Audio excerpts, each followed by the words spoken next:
In this week's episode of Sword Art Online 2, Deathgun emerges from the shadows to lay his vengeance down upon thee! In this week's very tense and awesome episode.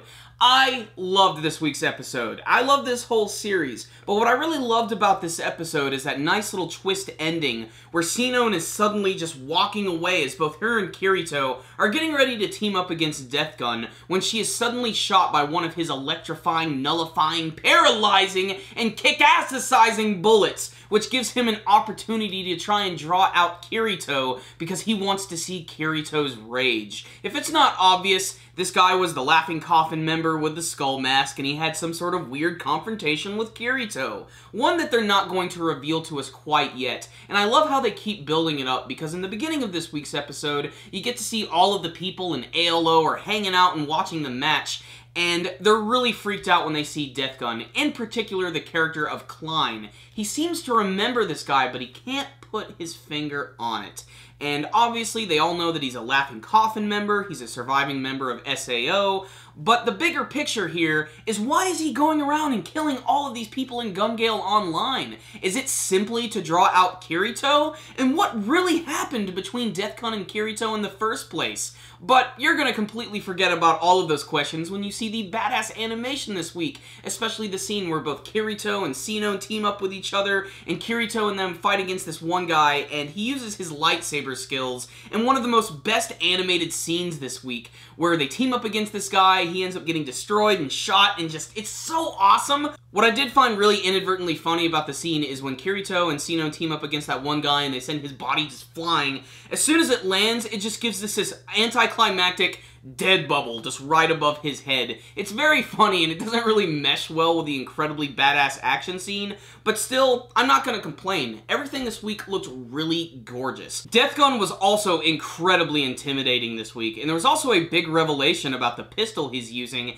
and this might be like our first clue to connect him to Sinon, because at the very end of the episode, when he actually does trap Sinon and hits her with the paralyzing bullet, he actually brings out his handgun, which is the same one that she used to kill that robber when she was younger. This is either an extreme coincidence, or Deathgun literally knows who Sinon is and he's trying to fuck with her head. It's a really tense scene, but mostly because there's a lot of build-up to the scene where Kirito and Sinon are going to team up against Deathgun. They try to trap him in this massive city, in this huge dilapidated stadium, and as they're separating and walking away from each other, Sinon is just walking, and she's suddenly just hit by the bullet, and it really freaked me out for a second. And obviously, this guy is just trying to draw out Kirito because he wants to see his rage. He mentions that when he fought against Kirito previously, he saw how powerful and angry and messed up he really was, and he really wants to draw out his dark side. And I'm not really sure why this is.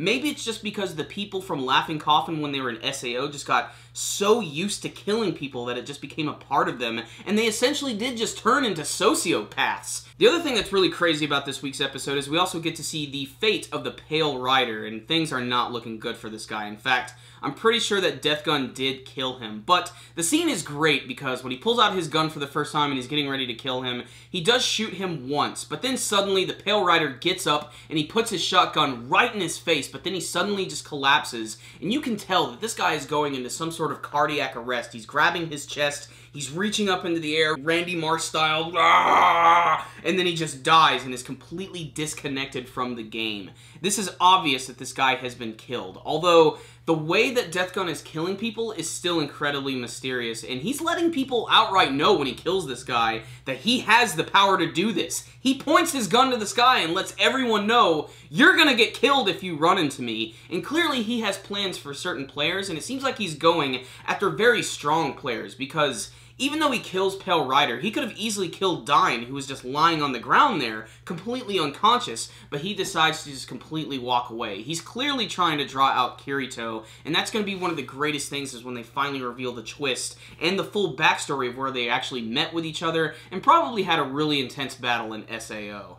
Otherwise, this week's episode was great. So what's the rundown? On this week's episode of Sword Art Online 2, another incredibly gorgeous, action-packed episode that had a lot of tension and a lot of great artwork. My favorite thing about this week's episode was the background artwork. That seems minimal to a lot of people. To me, it's a really big deal, and it can completely change the entire tone of the episode, and it made this episode seem so deathly serious, especially at the end when they finally went to that big, dilapidated city. Just the entire setting of that battle looks so incredibly unique and fun and dark and awesome. And obviously, if the intro of the show is any indication, Sinon and Kirito are getting ready to have one hell of a major fight with Death Gun, and I can't wait to see what the result of that is going to be. Maybe we'll even finally get to see his face for the very first time.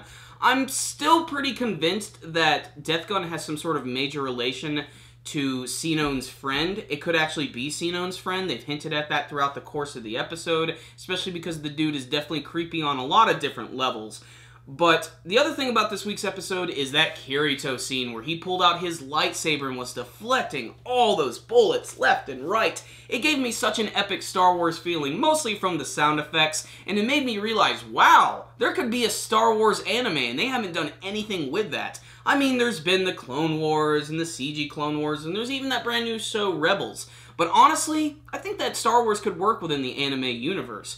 But that's beside the point. Kirito kicks a lot of ass. Sinon does a lot of cool stuff. And Death Gun is incredibly intimidating this week. And that is why you should check out this week's incredibly well-animated, beautiful, action-packed, intense episode of Sword Art Online 2. Is Sinon going to die? I don't think so. I think that Kirito is going to run in, save the day, and they're going to end up having an epic battle. I just don't see Sinon going out like that at all, especially because she still really hasn't seen her full development yet. One thing that I also really liked about this episode, and this is something that I think a lot of people like, your mileage will vary, I like that the people in ALO can actually watch the matches and everything, and that we actually get to see all of those old characters. And I like that they're actually tying it into, like, the actual identity of who Death Gun can be, because not only does Klein think he knows who he is, but also Asuna has some ideas as well. And she's also going to try and get in contact with the people who sent Kirito to GGO in the first place, because they might even know something about the identity of who this Death Gun could be, how he's a member of Laughing Coffin. So something that is kind of interesting, and I'm not sure because they don't really explain it too much, because at the end of Sword Art Online, they basically get all of the survivors of the game, and a lot of them go to like a brand new institute for like rehabilitation and of course for education. But I'm not sure like what they did with all the Laughing Coffin members. I mean, obviously, maybe some people didn't even talk about their experiences when they came out of the game for the first time. And I don't even know if there's any way like they could know like who these people were, or what they did, how many people they killed. And maybe they could have, like, you know, detained the people who were in Laughing Coffin, who were clearly insane and seemed to have some sort of bigger goal in mind. And considering that we've only seen Death Gun at this point in the series, and he's a member of Laughing Coffin, a guild which apparently consists of multiple people, I'd like to hope that we are going to see more of them, although we can assume possibly that a lot of them were destroyed in that battle that they had in SAO when they went to their base and fought against all of them. But it's kind of hard to tell. I don't know how many members are left in the group. But this week's episode was great. I absolutely loved it. It's one of those few episodes where I have absolutely no complaints, and I loved everything about it. It was a little slow in the beginning, especially because they show a lot of scenes that we saw last week, but I like that we got to see it from the perspective of other characters, like Asuna and all of her friends when they were in ALO. And of course, Death Gun, again, I just love his design, I love his voice, I love the artwork combined with that. This is a very gorgeous series that has some very high production value, and you could definitely see it in this week's episode. This is probably my favorite episode of the entire series thus far. So I'm really excited for the rest of it. So I'm going to give this week's episode a 5 out of 5. Check it out, guys. Really great stuff. I really hope Sinon doesn't die next week, and I hope Kirito gets up in there and kicks some ass with his lightsaber. Check it out. Thank you guys for watching my review today. Before you leave, make sure to hit that like button so you can give this video a thumbs up, and make sure to tell me what you thought about this week's episode of Sword Art Online 2. And make sure to subscribe to the channel if you have not already, and make sure to also check us out on Facebook and on Twitter. I'll put links for all that in the description box below. Do you like Amazon.com? I know I do. Corey and I now have an Amazon link in our video description box below. And if you go to it and buy anything through Amazon.com, it will support our channel. So bookmark that link, make it happen, and support our channel without having to do a damn thing. Another great way you guys can help support our channel is by donating directly through our PayPal link in the description box below. We recommend $2 a month, although this is completely optional. But the best way to go about this is by sneaking into your mom's room and taking $2. This way, she won't even notice. And we won't have to shake you up for all of your lunch money. So guys, that concludes this review today. Super Kami Guru 9000. Out.